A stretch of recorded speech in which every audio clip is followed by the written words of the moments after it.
Eu sou presidente da PMR, Associação Pernambucana de Médicos Residentes, e por livre e espontânea vontade estou concedendo essa entrevista ao diretor acadêmico José de Castro, do qual eu já fui membro na época de estudante, no período de 2003 a meados de 2006. Mas vamos lá. Bom, a gente agradece a disponibilidade e a primeira pergunta que surgiu é, já que você participou do diretório, na sua concepção, o que mudou no diretório do seu tempo para cá? Se você consegue falar, citar algumas características. Apesar de estar aqui dentro, já vai fazer 2 anos, né? Eu acabei não me aproximando muito das gestões do diretório acadêmico, porque quando eu terminei a faculdade era um novo grupo, o grupo do qual eu fazia parte no diretório acadêmico, a gente perdeu as eleições e isso acabou quebrando um pouco uma linha de continuidade que, na verdade, até de realmente conhecer as pessoas, de sentar para conversar, contar as coisas que tinham acontecido no passado, né? E aí acabou que eu não tinha uma proximidade grande com o pessoal das gestões quando entrei com a residência médica. O que eu posso ver, assim, é que, na verdade, algumas dificuldades continuavam, né? Assim, pautas referentes à universidade, pautas referentes à faculdade, à reforma curricular, que eram discussões que a gente tinha. A minha turma foi a segunda turma do currículo novo, né? Então, discussões que a gente achava que iam amenizar ao longo do tempo, elas permanecem muito vivas, né? E nesse tempo de 2 anos que eu estava aqui, eu pude acompanhar a presença, a participação de algumas pessoas do diretório acadêmico participando de algumas discussões. O que eu vejo é que, infelizmente, a gente tem uma participação menor. Eu acho que até porque hoje tem menos um atrito entre uma perspectiva de currículo antigo com currículo novo, que na minha época era uma coisa que agitava muito, porque o pessoal do currículo antigo vinha com alguns questionamentos, requerendo algumas coisas, entrava em contradição com as coisas do currículo novo, isso causava um pouco de intriga, e aí isso acabava fazendo, como era um currículo também em implantação, fazia com que a gente tivesse uma participação sobre um ponto de vista geral um pouco maior dos estudantes. E isso acabava mobilizando mais o diretório acadêmico também. Isso internamente, do ponto de vista de um movimento mais nacional, realmente eu até não acompanhei nada nesses últimos 2 anos que eu estou na residência médica, do trabalho dos meninos do ponto de vista nacional. Mas do ponto de vista local, eu pude ver que as pautas referentes à reforma curricular, à graduação, o pessoal continuava levando. Notei também um pouco a ausência do Diretório Central dos Estudantes, que acabava sendo um outro campo importante que a gente participava, né?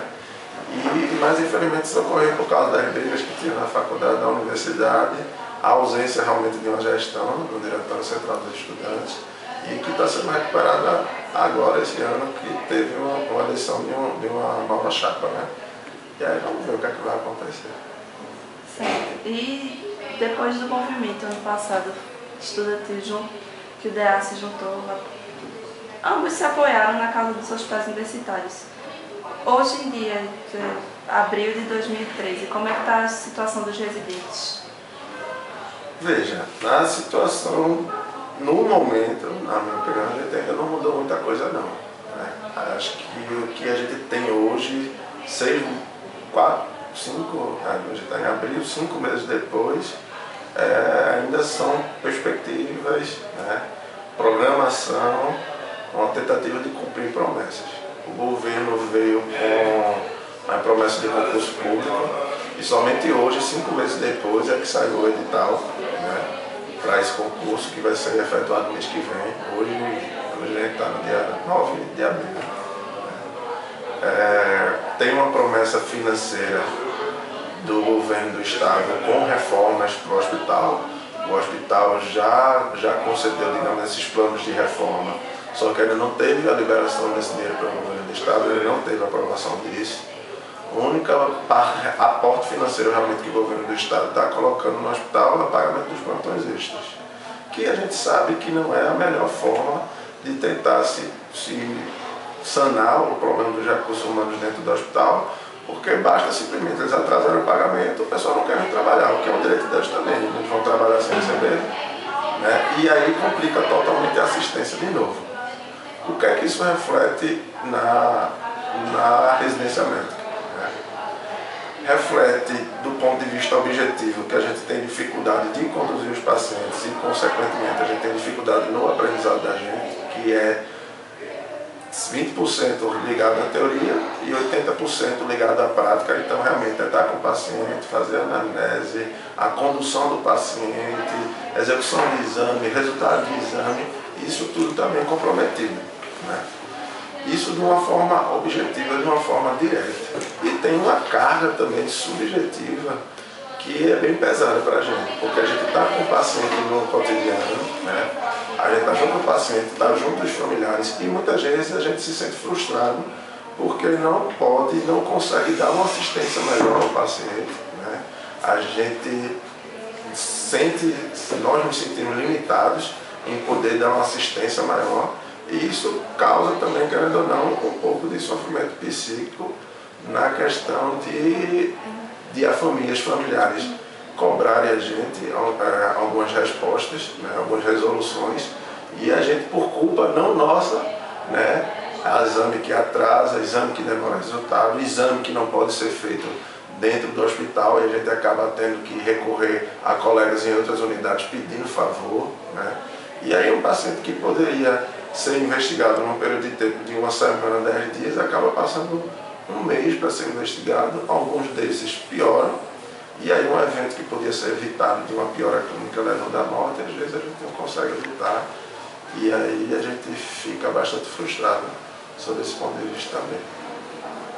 Então eu diria que, infelizmente, para a residência não mudou muita coisa, porque essa parte de medicação, de investigação, né, a estrutura mesmo do hospital ainda deixa bastante a desejar. Ela praticamente não progrediu com relação aos problemas que a gente enfrentou em novembro, dezembro do ano passado, que fez a gente paralisar junto com os estudantes. Né? Naquela época, o central foi a questão de não ter recursos humanos, então, sem os técnicos de enfermagem, sem enfermagem, não tinha como a gente prestar assistência, realmente não tinha. Né?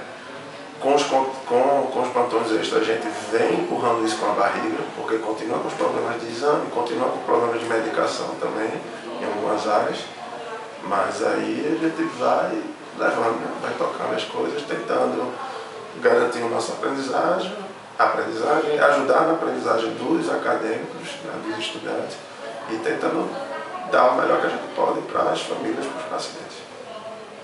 E o que você espera, se os residentes esperam alguma coisa dos movimentos de luta e pró os hospitais universitários? Né?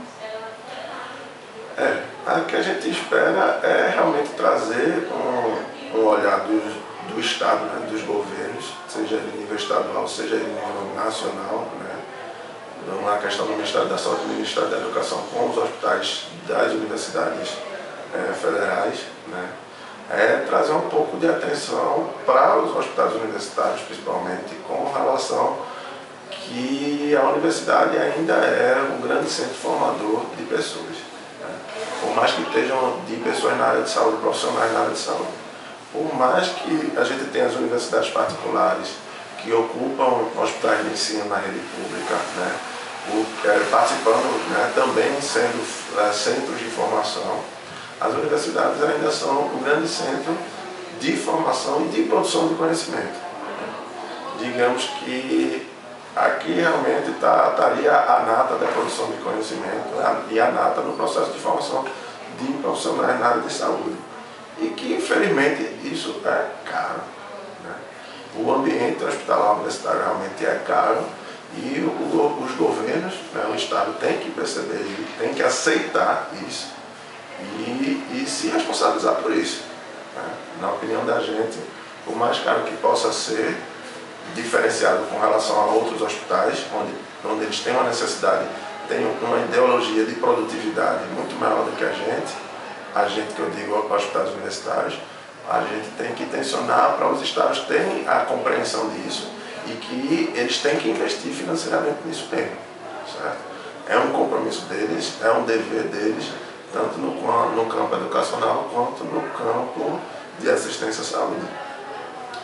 E aí eles têm que aceitar isso, porque muito do que a gente vê no discurso hoje é que os hospitais universitários, eles não são rentáveis, entre aspas, né? Eles têm baixa produtividade. Né? Só que essa baixa produtividade também está vinculada com a pouca resolutividade que eles têm hoje, pelo pouco investimento financeiro que eles também têm hoje. Né? Então, a partir do momento que a gente tiver um investimento maior, onde a gente puder ter uma capacidade investigativa de exame maior e mais rápido, com certeza mais rápida, a gente vai ter uma produtividade consequentemente maior e uma formação consequentemente melhor e também uma produção de conhecimento também consequentemente maior e melhor.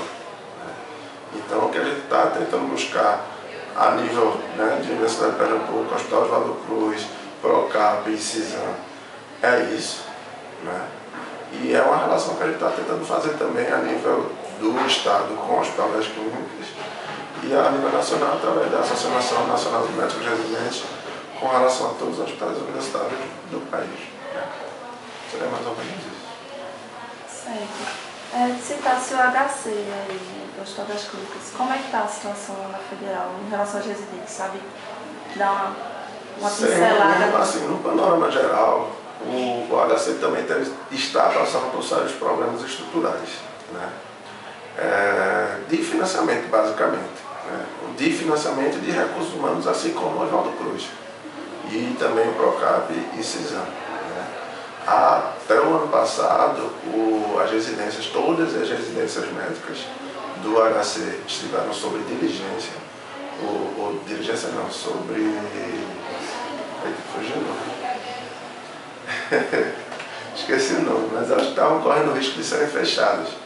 E elas, graças a uma pequena resposta à Comissão Nacional de Residência Médica, né, de resolução de alguns problemas estruturais, elas saíram desse risco, né, e agora estão sob diligência, podendo voltar a um estágio onde vai correr o risco de fechar. Basicamente, os problemas que eles estão passando são os mesmos problemas que o nosso. Dificuldade de infraestrutura hospitalar, né, e dificuldade de recursos humanos, comprometendo consequentemente a assistência e a formação dos médicos residentes. Pronto, a gente agradece a disponibilidade da entrevista. É isso. Eu que agradeço poder estar ajudando vocês aí. Tchau.